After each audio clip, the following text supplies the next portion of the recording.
नमस्कार, आप देख रहे हैं आर्य न्यूज। मैं हूं आपके साथ पल्लवी सिंह। रुक करेंगे इस वक्त की बड़ी और अहम खबर की ओर।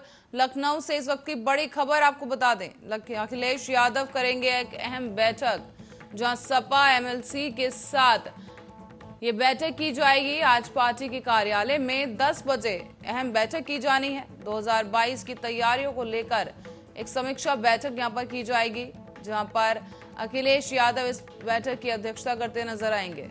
बता दें, आज पार्टी कार्यालय में ये बैठक की जाएगी, जहां पर आगामी चुनाव की रणनीतियों को लेकर चर्चा की जाएगी। हाल ही में आपको बताते चलें कि कल अखिलेश यादव ने एक समीक्षा बैठक भी की थी, जहां पर हार की वजह पर मंथन किया गया था। और आज एक बार फिर से अखिलेश यादव की तरफ से ये बैठक की जा रही है, जहां सपा एमएलसी के साथ बैठक की जा रही है। आने वाले चुनावों को लेकर रणनीति तय करने की आशंका की जा रही है। आज पार्टी कार्यालय में 10 बजे यह अहम बैठक होनी है, जिसमें 2022 की तैयारियों को लेकर मंथन किया जाएगा और साथ ही आगे की रणनीति भी तय किए जाने के आसार नजर आ रहे हैं। लखनऊ से इस वक्त की बड़ी और अहम खबर, अखिलेश यादव एक अहम बैठक करेंगे आज, और इसी के साथ ही सपा एमएलसी के साथ ये बैठक की जाएगी, जहां पर आगामी चुनाव को लेकर रणनीति पर चर्चा होगी।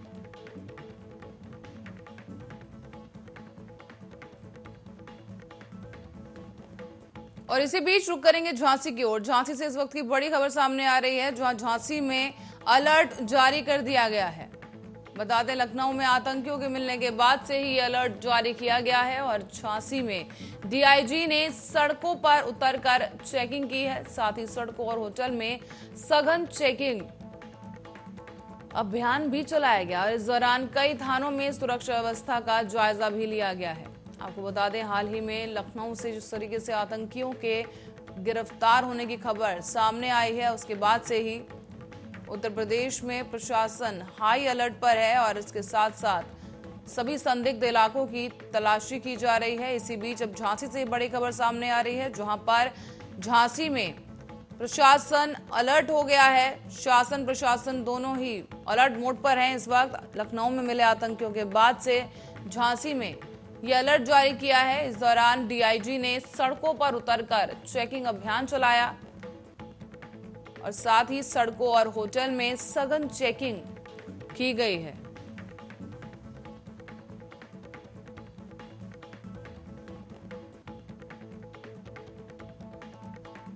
इस दौरान कई थानों का भी जायजा लिया गया और इसी के साथ ही पुलिस कर्मियों को खास हिदायत दी गई है। डीआईजी की तरफ से जो है सघन अभियान चलाया गया है, चेकिंग की गई है डीआईजी की तरफ से। झांसी डीआईजी ने खुद सड़कों पर उतरकर चेकिंग की है, होटल्स और सड़कों की चेकिंग की गई है इस दौरान, और साथ ही तमाम सुरक्षा व्यवस्थाओं का भी जायजा लिया गया। और इसके साथ साथ पुलिस स्टेशन पहुंचकर पुलिस कर्मियों के साथ भी बातचीत की गई और अहम दिशा निर्देश दिए गए हैं। कई थानों में सुरक्षा व्यवस्था का जायजा लेने पहुंचे झांसी डीआईजी। बता दें, लखनऊ में हाल ही में 2 कथित आतंकियों के गिरफ्तार होने की खबर लगातार सामने आ रही थी और इसी के साथ ही अब झांसी में अलर्ट कर दिया गया है।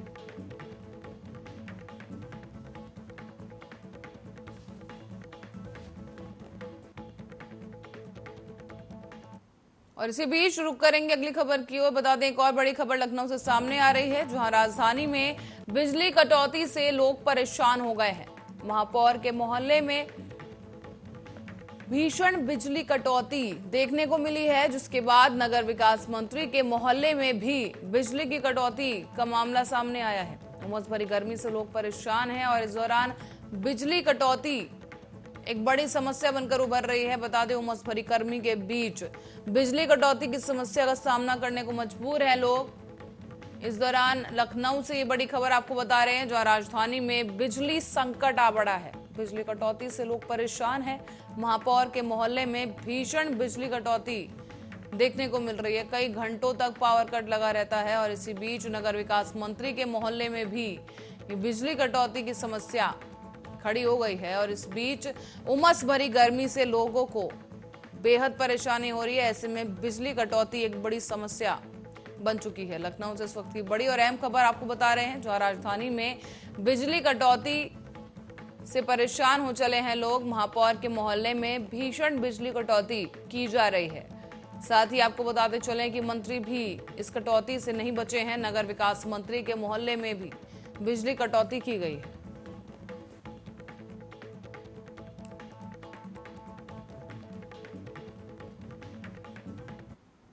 और इसी बीच लखनऊ से एक और बड़ी खबर सामने आई है, जो आपको बता दें कि सीएचसी और पीएचसी में टीकाकरण ठप हो चुका है।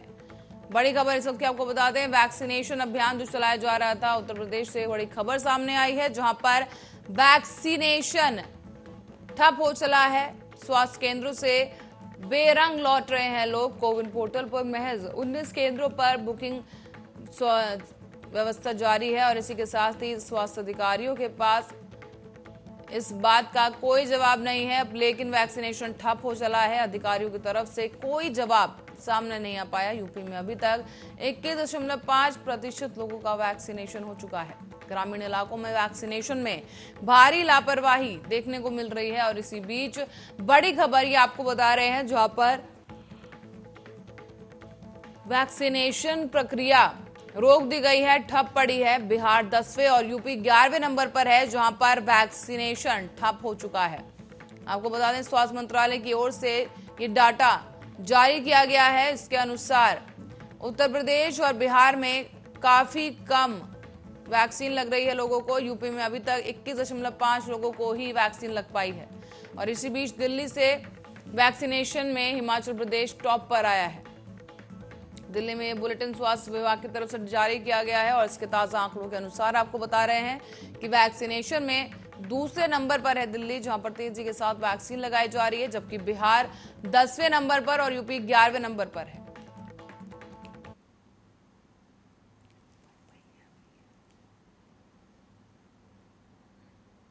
आपको बता दें कि कोविन पोर्टल पर महज 19 केंद्रों पर बुकिंग की जा रही है और स्वास्थ्य अधिकारियों के पास कोई जवाब नहीं है। बड़ी एक लापरवाही देखने को मिल रही है, जहां पर अब वैक्सीनेशन केंद्रों से लोग बेरंग होकर लौट रहे हैं। वैक्सीन नहीं लग पा रही है। वैक्सीन की समस्या इस वक्त देखने को मिल रही है। कोरोना की आगामी तीसरी लहर को देखते हुए वैक्सीनेशन कार्य तेजी के साथ जहां किया जाना था, तो वहीं अब वैक्सीनेशन कार्य पर रोक लग गई है, ठप हो गया है वैक्सीनेशन कार्य।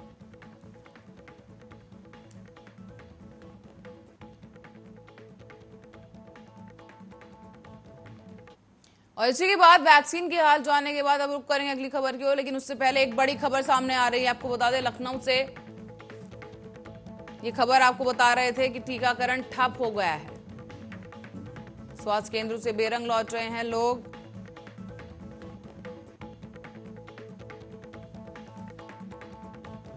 कोविन पोर्टल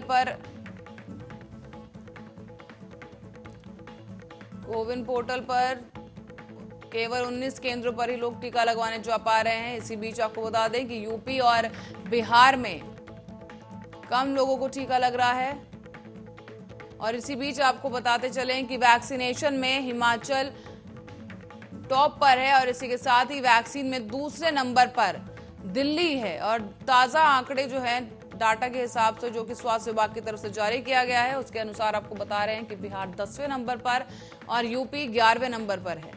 स्वास्थ्य मंत्रालय की ओर से ये डेटा जारी किया गया है, जिसके अनुसार आपको बता दें कि वैक्सीनेशन की जो रफ्तार है उसको लेकर ये आंकड़े साझा किए गए हैं। और आंकड़ों के अनुसार यूपी में अभी तक केवल 21.5% लोगों को ही वैक्सीन लगाई गई है।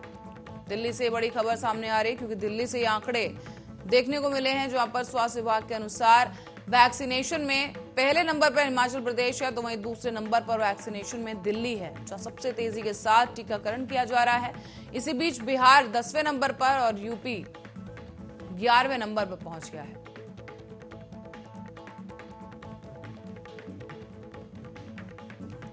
बता दें, वैक्सीनेशन का कार्य ठप हो चुका है और इसके साथ ही अधिकारियों की तरफ से कोई जवाब सामने नहीं आ पाया है। बेरंग लौटना पड़ रहा है लोगों को बिना वैक्सीन के, और वैक्सीन की रफ्तार में कमी देखने को मिल रही है। बढ़ते अगली खबर की ओर, जहां दक्षिण कश्मीर के पुलवामा में सुरक्षा बलों और आतंकियों के बीच मुठभेड़ की खबर सामने आ रही है। सुरक्षा बलों को यहां पर 2 आतंकियों के छिपे होने की जानकारी मिली थी।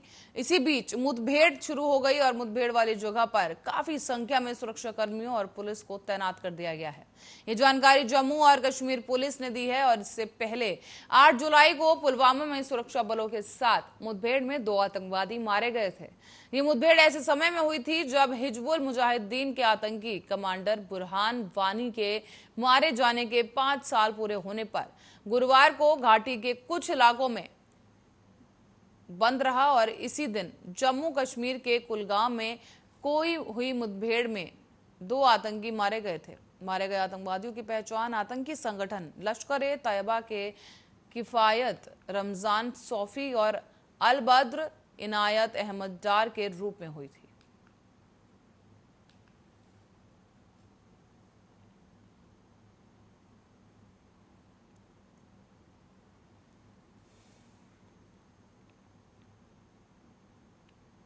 और केरल में कोरोना संक्रमण के बढ़ते खतरे को देखते हुए राज्य सरकार ने 17 और 18 जुलाई को संपूर्ण लॉकडाउन का ऐलान कर दिया है। मुख्यमंत्री पिनरई विजयन की अध्यक्षता में मंगलवार को हुई समीक्षा बैठक के बाद अब गाइडलाइंस जारी कर दी गई है। राज्य में 17 और 18 जुलाई को संपूर्ण लॉकडाउन रहेगा और इस दौरान बैंक भी बंद रहेंगे।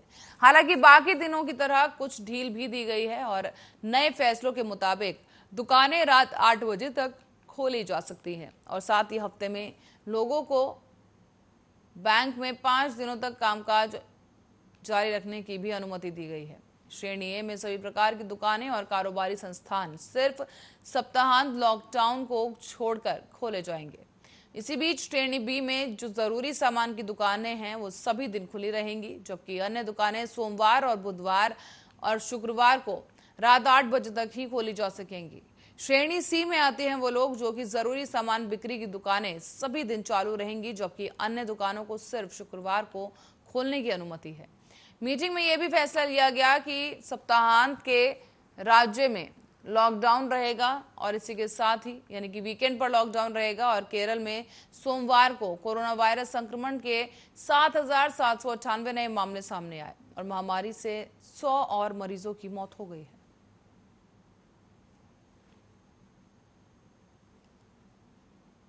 आपको बता दें लगातार कोरोना संक्रमण के मामले उनमें गिरावट दर्ज की जा रही है, लेकिन केरल में इन मामलों में बढ़ोतरी देखी गई है, जिसको देखते हुए सरकार की तरफ से कड़े नियम लागू कर दिए गए हैं।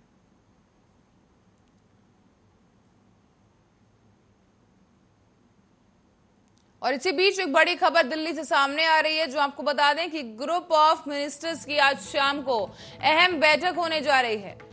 पीएम मोदी की अध्यक्षता में ये बैठक वर्चुअली की जाएगी और आज शाम 4 बजे वर्चुअल बैठक की जाएगी।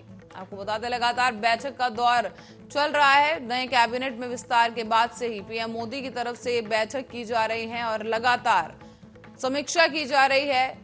और इसी बीच अब दिल्ली से बड़ी खबर सामने आ रही है, जहां ग्रुप ऑफ मिनिस्टर्स की आज शाम को एक अहम बैठक की जानी है। पीएम मोदी की अध्यक्षता में ये वर्चुअल ही मीटिंग की जाएगी, जहां पर कई आला दिग्गजों के शामिल होने के अनुमान जताए जा रहे हैं। आज शाम को 4 बजे वर्चुअल मीटिंग की जानी है। दिल्ली से इस वक्त की बड़ी खबर आपको बता रहे हैं, जहां पर ग्रुप ऑफ मिनिस्टर्स की बैठक की जाएगी। एक मीटिंग होने जा रही है जहां पर पीएम मोदी इस बैठक की अध्यक्षता करते दिखेंगे और इसी बीच वर्चुअल माध्यम से ये बैठक की जाएगी।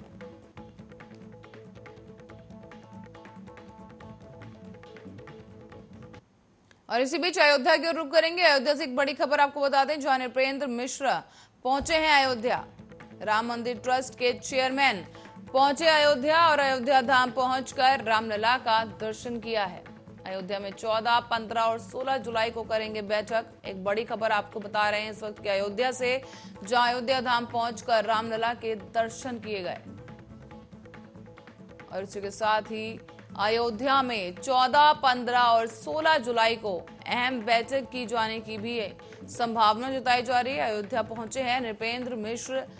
बड़ी खबर इस वक्त की आपको बता रहे हैं, नृपेंद्र मिश्र अयोध्या पहुंच गए हैं। राम मंदिर ट्रस्ट के चेयरमैन हैं नृपेंद्र और वो अयोध्या पहुंचे हैं। अयोध्या पहुंचने के साथ ही उन्होंने भगवान राम के दर्शन किए और इसी के साथ ही अहम बैठक किए जाने की भी खबर सामने आई है, जहां 15 और 14 और 16 जुलाई को एक अहम बैठक की जाएगी।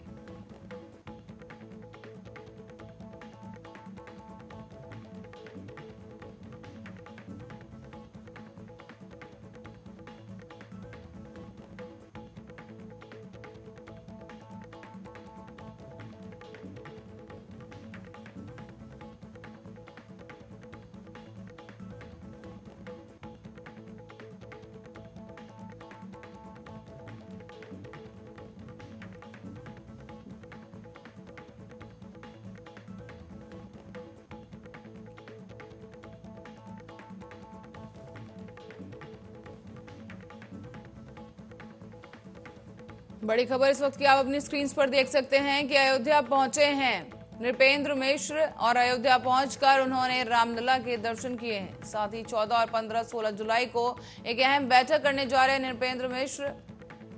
अयोध्या पहुंचे हैं नृपेंद्र और इसी के साथ ही उन्होंने रामलला के दर्शन किए हैं। साथ ही आपको बता दें कई अहम मुद्दों पर चर्चा की जाएगी और राम मंदिर ट्रस्ट के चेयरमैन हैं नृपेंद्र मिश्र, जो कि पहुंचे हैं अयोध्या, जहां अयोध्या पहुंचकर उन्होंने रामलला के दर्शन किए।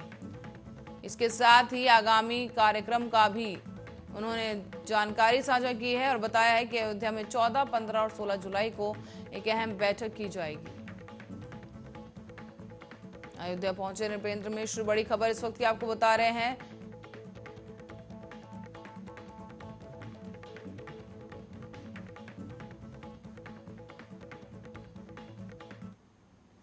और इसी के साथ ही फिलहाल के लिए खबरों में इतना ही। देश और दुनिया की तमाम खबरों के लिए